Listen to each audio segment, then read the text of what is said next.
네, 미국의 양적 완화의 축소, 출구 전략에서 시발점을 찾았던 혼란스러움이 이제는 중국의 이야기까지 엎친 데 덮친 격이 됐습니다. 근데 이 해석이 확대 과장으로 이어가고 있기 때문에 진실을 잘 알아야 되겠는데요. 오늘 머니인사이트에서 중국에 대한 이야기를 다시 들어봅니다. 대한금융경제연구소 정명수 부소장 함께합니다. 안녕하십니까? 안녕하십니까? 시원하게 이발을 하셨군요. 네. 자, 시원한 풀이를 좀 해주십시오. 버냉키 쇼크에 이어서 중국발 유동성 위기감. 네. 선진국의 출구 전략과는 또 다른 맥락에서 중국을 봐야 하지 않나 이런 생각인데요. 중국을 어떻게 보십니까? 일단 경제정책의 큰 흐름이 좀 바뀌고 있다고 볼 수 있고요. 지난주 버냉키 연준 의장의 이제 여러 가지 발언들로 봤을 때는 어쨌든 양적 완화로 대표되는 선진국 중앙은행의 비정형적인 통화정책 이런 부분들이 이제 한계를 나타냈다고 보고요. 이게 아직은 금리 인상으로 연결되는 건 아니지만 이런 돈을 풀어서 경기를 끌어올리는 것들에 대해서는 나름대로 문제가 있다고 보고 그거에 대한 이제 정리 단계에 들어갔다고 볼 수가 있습니다. 그렇지만 이제 정치적으로도 오바마 대통령이 FOMC 회의 직전에 버냉키 의장의 퇴임을 기정사실화함으로써 정치적으로도 이제 양적 완화에 대한 문제를 이제 선을 그으려고 하는 모습이 보이고요. 그런데 이제 미국은 어쨌든 경제 지표의 개선을 근거로 해서 출구 전략을 수행하고 있는 건데, 지금 중국에서 벌어지고 있는 일은 이제 중앙은행의 어떤 역할이라든지 이런 거하고 조금 각도가 다르다고 보입니다. 인민은행이 이제 단기 유동성을 조이고 있지만 이게 중앙은행의 어떤 오퍼레이션이라기보다는 당과 정부의 어떤 의사를 반영하는 그런 행위거든요. 그래서 중앙은행의 역할이 제한적이라고 할 때 이 경제 패러다임이 바뀌게 될 텐데 어디로 갈 것이냐를 지금 생각을 해봐야 되는데 중국 금융당국의 이런 행보가 여러 가지 시사점을 준다고 봅니다. 이른바 이제 포스트 양적 완화, 포스트 QE의 그림을 그려볼 필요가 있는데요. 제가 생각하는 그림은 강력한 정부와 재정 정책이 그 공백을 메울 것이라는 거죠. 중국은 과감하게 지금 시중은행에 대해서 단기 유동성 스트레스 테스트를 실전 상황으로 시행한 것이라고 보시면 될 것 같습니다. 네. 자, 우리가 익숙한 이름들이 있습니다. 벤 버냉키, 마리오 드라기, 구로다. 이번엔 저우 샤오찬, 중국 인민은행 총재의 이름이 거론되더군요. 중국은 일부 자본 자유화를 하고 있지만 공산당 일당 체제인 사회주의 국가 아니겠습니까? 그렇습니다. 은행이 사실상 국가의 통제를 받는다라는 것이 정상인 것 같은데 그렇다면 정부의 의도적인 테스트다 이런 그렇죠. 얘기는 무슨 얘기입니까? 이제 시진핑 체제 이후에 이제 정치적인 흐름들을 좀 이해를 하시는 게 필요합니다. 중국 정가에 이제 유행하는 농담 중에 하나가 시진핑이 시중신의 아들인 줄 알았더니 마오의 손자다 이런 농담이 있거든요. 이 시중신이 누구냐 하면 시진핑의 아버지입니다. 덩샤오핑하고 같이 개혁개방 노선을 취할 때 보조를 같이 했던 인물인데요. 시진핑이 정권을 잡고 나서 이제 아버지를 닮아서 개혁개방 쪽으로 갈 거라고 생각을 했더니 그게 아니고 중국 공산당의 태도, 마오쩌둥의 노선을 끌고 나와서 그걸 강조하더란 말이죠. 지금 이제 시진핑 주석이 지금 진행하는 여러 가지 일들은 개혁개방 또 고도경제성장 시절의 어떤 부정부패라든지 이런 것들을 일소하겠다 이런 태도를 보이고 있거든요. 지난 18일에도 보면 시진핑 주석이 뭐라고 얘기했냐면 형식주의, 관료주의, 향락주의, 사치풍조 이것을 4대 문제로 규정을 하고 당 기풍에 이런 문제가 있어서는 안 된다. 그러면서 이른바 대중노선이라는 걸 꺼내 들었거든요. 이게 뭐냐 하면은 대중의 지지를 얻느냐, 얻지 못하느냐에 따라서 당의 전망이 결정된다. 이렇게 좀 강경한 노선을 얘기를 했단 말이죠. 한마디로, 공산당의 해이해진 기강을 바로 잡겠다. 이런 얘기를 한 건데요. 이게 정치, 경제, 사회 모든 분야에 이 원칙이 적용이 돼가고 있습니다. 그러니까 금융도 그게 예외가 아니라는 거죠. 지금 과거 시진핑 이전부터 그림자 금융 얘기가 많이 나왔는데 이게 공식적인 정부의 규제를 받지 않는 어떤 투자라든지 대출 행위들을 얘기하는 건데 단기 자금을 조달을 해가지고 레버리지가 큰 어떤 위험도가 큰 자산에 투자를 하는 것이 만연해 왔다라는 거죠. 네. 그런 거에 대해서 중국 금융당국이 여러 차례 경고를 했음에도 불구하고 시중은행들이 그걸 따르지 않았다라는 거죠. 따라서 시중 유동성은 결국은 인민은행이 대줄 것이다 이런 안이한 생각들을 했었던 건데 그것을 그렇게 해서는 안 된다라고 하는 것을 직접 보여준 셈이죠. 이번에 그 유동성 위기 자체를. 따라서 이런 유동성 위기 자체는 어떤 정부의 정치적인 목적을 가지고 의도적으로 이런 걸 조절했다고 볼 수가 있는 거고요. 이런 속도 조절의 결과는 중국 경제 성장률의 둔화로 나타날 겁니다. 실제로 중국 내부에서도 성장률이 뭐 7% 초중반으로 내려가는 거에 대해서 걱정하지 않는다는 발언을 여러 차례 하고 있거든요. 따라서 지금 중요한 것은 단기적인 성장이 아니라 이런 부정부패라든지 또 고도성장기의 문제점들을 해결하는 것이다라고 하는 정치적인 명분을 내세워서 이런 유동성 압박도 가해진 것이죠. 네. 자, 그렇다면은 이 중국의 통계 시스템에 대해서 국제금융사회는 신뢰도를 낮게 평가하지 않습니까? 금융 시스템이 이렇게 불안하다면은 그림자 금융을 말씀하셨는데 또다시 복병적으로 돌발 상황이 벌어지면은 흔들릴 수 있는 그런 상황이 재현되는 거 아닙니까? 그래서 제가 이제 선진국 중앙은행들이 지금 이제 양적 완화 정책에서 물러나고 있는 상황에서 그 공백을 어떻게 할 것이냐 말씀을 드린 건데요. 그 금융시장을 어떤 배려하는 조금 세련된 통화 정책이 이제 저물어 가고 강력한 정부가 의도하는 그런 그 재정 정책이 위력을 발휘할 거라고 말씀을 드렸는데 중국의 경우에는 지금 정부의 힘이 시장을 언제든지 압도할 수 있습니다.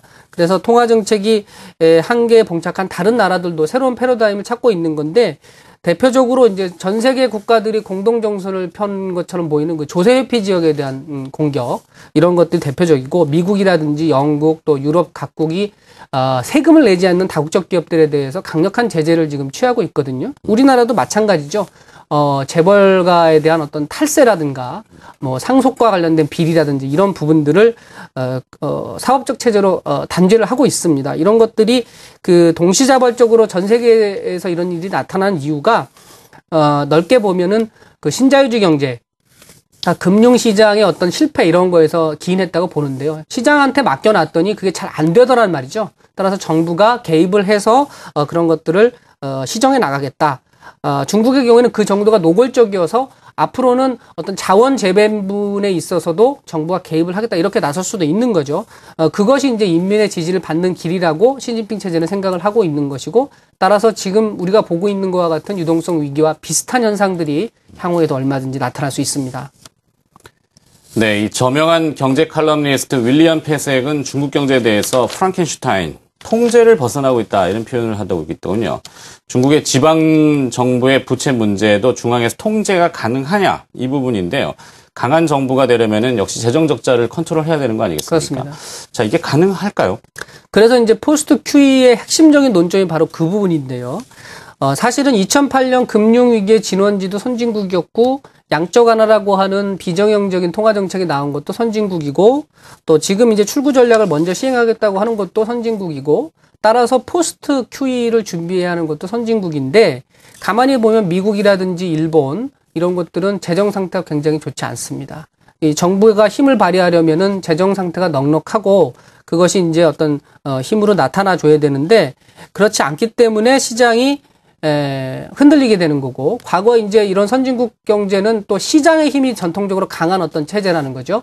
그래서 어떤 생산을 통해서 제조업 기반으로 해서 먹고 사는 부분도 있지만 금융을 통해서 먹고 살았던 나라들이기 때문에 시장의 힘을 무시할 수 없다라는 건데 포스트 QE 시대에서는 이제 이런 부분이 있어서 충돌을 하게 된다는 겁니다. 양적 완화라고 하는 정책이 이미 어떤 한계를 드러냈다고 하면은 이후에 어떤 경제 패러다임을 만들어가는 과정에 있어서 큰 소용돌이를 만날 수밖에 없는 거고 반면 중국의 경우에는 말씀하신 것처럼 지방 정부의 어떤 그 컨트롤 불가능성 이런 부분이 제기되고 있지만 어쨌든 그 정부가 주도권을 정치적으로 강하게 쥐고 있는 나라이기 때문에 자원 재배분을 하기 시작한다고 하면은 콜라는 또 의외로 쉽게 잠재워질 수가 있다. 어제도 보면은 인민은행 그 상하이 본부의 고위 당국자가 나와서 한마디 했지 않습니까? 유동성이라고 하는 거 큰 걱정을 안 하고 또 인민은행이 금리 결정에 있어서는 뭐 유연하게 대처하겠다라고 했더니 상하이 지수가 금방 그 회복되는 것을 보셨을 겁니다. 이처럼 그 포스트 QE 시대의 핵심 키워드는 강력한 정부와 재정 정책이 될 거고 이런 부분에 있어서 돌이켜 생각해보면 우리 시장이 좀 매력적인 부분이 있을 수 있다는 거죠. 우리나라의 재정 건전도가 상대적으로 좋고 또 제조업 기반도 탄탄하고 또 시장 자체가 대외적으로 개방되어 있는 그런 국가가 몇 개 없습니다. 그런 면에서 포스트 QE 시대에 우리 시장이 주목을 받을 수 있는 조건을 가지고 있다. 이렇게 평가할 수 있겠습니다. 네. 자, 우리나라의 재정 건전성, 공식적으로는 GDP 대비 정부 부채가 한 30%대 중반 정도로 되는 걸로 알고 있는데요. 자, 근데 이런 일련의 그 시장 혼란 사태가 사실은 미국과 중국의 정상회담을 기점으로 해서 네. 미국의 국채를 가장 많이 보유한 국가는 중국 아니겠습니까? 그렇습니다. 시진핑과 오바마가 만났을 때 일본의 군국주의의 부활에 대해서 경계를 하면서 결국에는 미국의 국채를 던졌고 국채 금리가 급등하면서 경제가 혼란을 겪었고 중국과 미국의 혼란스러운 힘겨루기 이런 이야기도 있던데요. 이 포스트 QE 과연 어떻게 진행이 될 거라고 보시나요? 말씀하신 그런 이제 양국 G2 간의 어떤 그 세력 재편 부분과 함께 이제 거론되고 있는 것이 이제 일본의 문제인데요.